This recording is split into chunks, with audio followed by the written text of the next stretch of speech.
So I'm taking my tires off of the 96 F-150 XLT today because it's time for some new ones, I'm afraid, and actually I'm going to have to address that. That came off of the driver's hub here, driver's side, so I'll have to address that. I think the bearings need tightened up, but anyways, I figured since I'm taking some tires off, now would be the perfect opportunity to do a review on this thing. So I actually have another 2 more Milwaukee tools to review here. So anyways, this is a high torque Milwaukee M18 fuel impact wrench. This is model number 2767-20. This was the bare tool only. Pretty standard stuff. Trigger, left and a right switch here to go forward, press it here to go forward, press it the other way to go in reverse. This is also has a nice LED indicator up here so you can see what you're tightening and loosening. I have a deep well. This is a 13/16 socket on it with a 3.0 Milwaukee battery. Being that this is brushless, I can run this thing pretty much all day on one battery. Even the smaller ones, they won't have quite as much power as the bigger batteries like I have here, but this tool has a ton of torque. It is 3 modes. There's a button down here, so we're on 3, 4, 1, and 2. I know first mode 1, that's about 100 foot-pounds, and that's generally what I use to tighten lug nuts with. And I'm not sure, but I think mode 2 is 450, and mode 3 is 1,000 foot-pounds.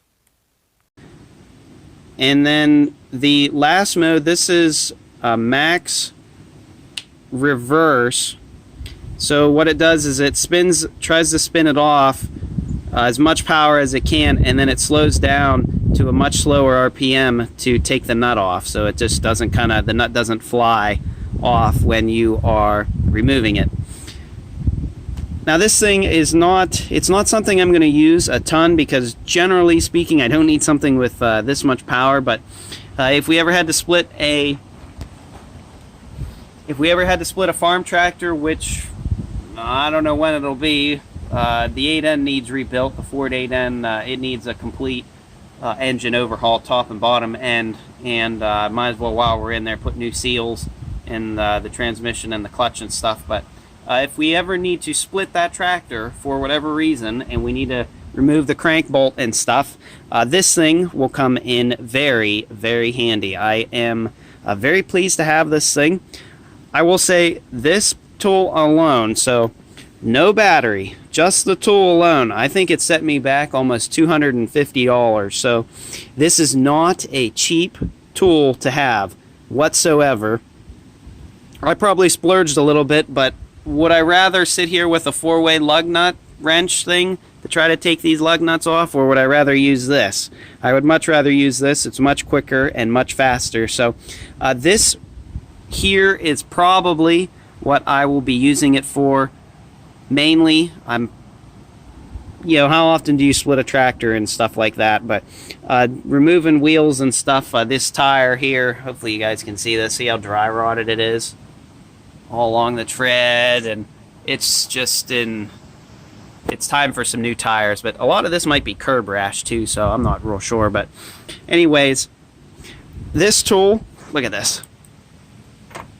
So we put this on here. I am on mode 3. Hopefully you guys can see that. Actually, no, that is the max one where it spins it off slow.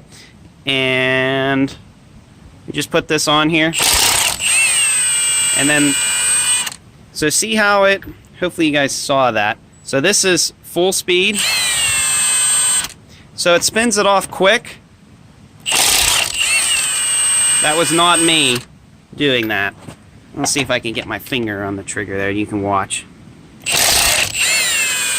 So that is the tool doing that to remove the lug nuts where it slows down. which is quite nice. I actually like that. I like that setting.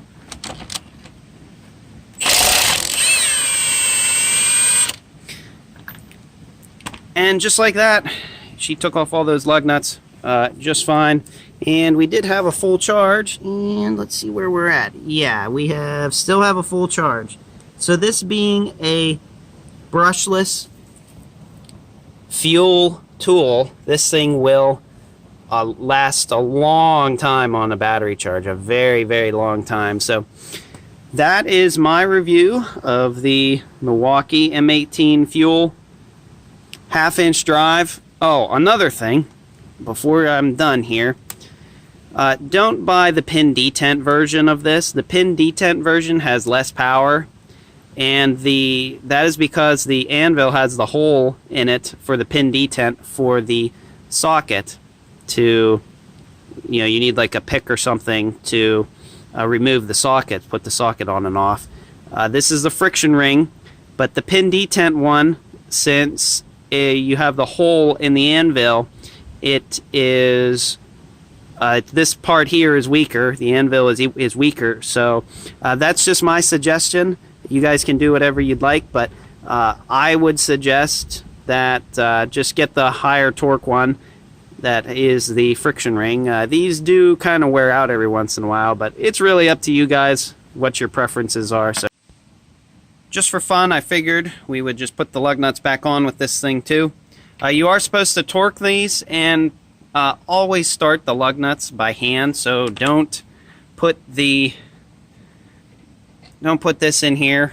Don't put this in here and then run it in, because you are likely to strip things. So I always start these things by hand. So this is on mode 1, and you just run them in, and you cross them.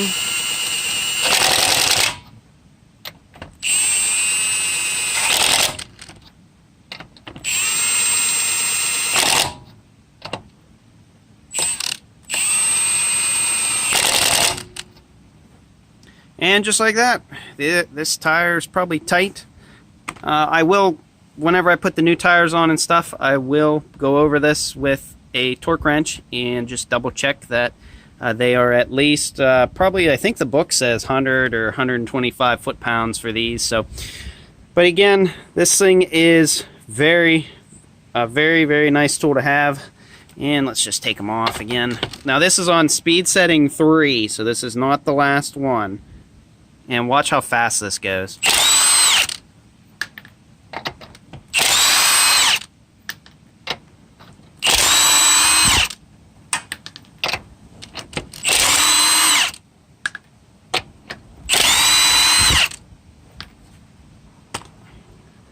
Very, very nice tool to have.